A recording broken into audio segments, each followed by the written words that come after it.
Welcome to EDU World Space. All right, we're given an image, or we want an image that is erect and magnified. So let's start off with this equation here: 1 over s image distance plus 1 over object distance plus 1 over s prime image distance equals 1 over f focal length.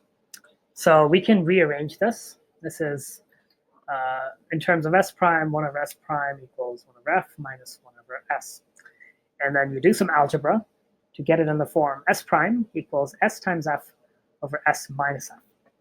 So from there, we know that, well, we know the magnification is negative s prime over s. So we substitute that into magnification equation.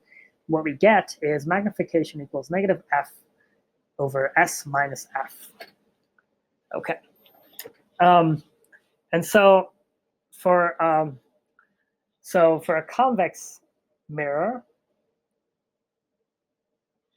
you have that f is negative.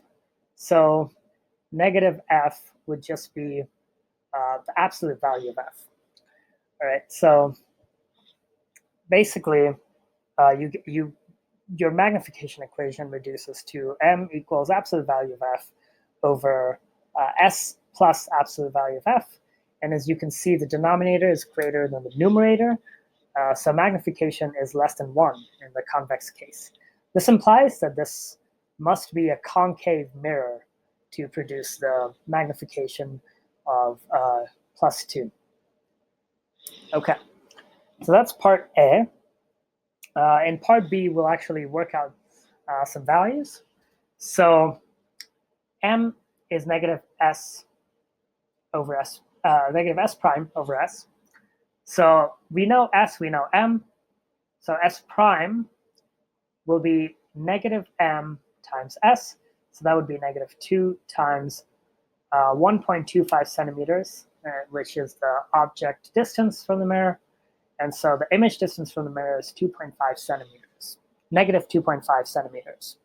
So 2.5 centimeters to the opposite side of the mirror as the object is. Great. In part B, or rather continuing part B, we now want, so we have s prime, we want the focal length. For that, we go back to this equation here, or this equation here. So 1 over f would be equal to 1 over s prime plus 1 over s. So that's negative 1 over 2.5, as we just found, plus 1 over 2.5. Right? So this implies that f will be 2.5 centimeters. Since this is a concave mirror, r will be twice that of f, and so that would be 2 times 2.5, and so radius of curvature is 5 centimeters. All right, with all of this, we now know that we have a magnified image that is erect, and s prime is negative, meaning it is virtual. So we have a virtual erect magnified image. So now let's look at the ray diagram. And so here, f is the focal point, c is the curvature point. So radius of curvature is twice that of f, as you can see here. O here is the object distance. That's about half the radius of, that's about half the focal length. 1.2, this is 1.25. And image distance is 2.5. And note that the image is magnified, so it is vertically higher than the object. And it is virtual, meaning it is on the other side of the mirror as the concave mirror as the object. And it is also erect, meaning it is on the same side of the axis as the object. So I've drawn 4 rays with black, blue, red, and green ink to show the 4 different rays from the principal ray diagram. And by the way, this can be all found in section 24.3 in the book, which does a really good job of giving you the recipe for drawing one of these things.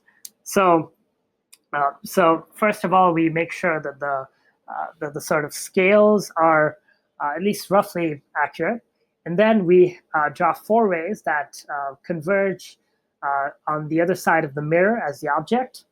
So that's that point there, and that is where we will see the image. So ray 1 is the ray going parallel to the axis. It's kind of hidden behind all these other rays here, but ray 1 is actually this black line. It goes over here, it bounces back down, but the reflection on the other side of the mirror goes to the virtual image, and it converges here.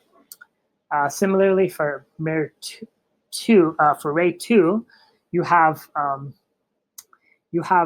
ray that is going that is going up, and upon bouncing off of the mirror will be parallel to the axis, and the reflection on the other side will meet again at the conversion point. Ray 3 is going through the curvature. It's bouncing and going to the curvature, but the other side is meeting at the convergence point. And finally, ray 4 in green is bouncing off of the vertex of the mirror and bouncing off symmetrically, and the extension behind that ray will converge at the point of the image. And that is it.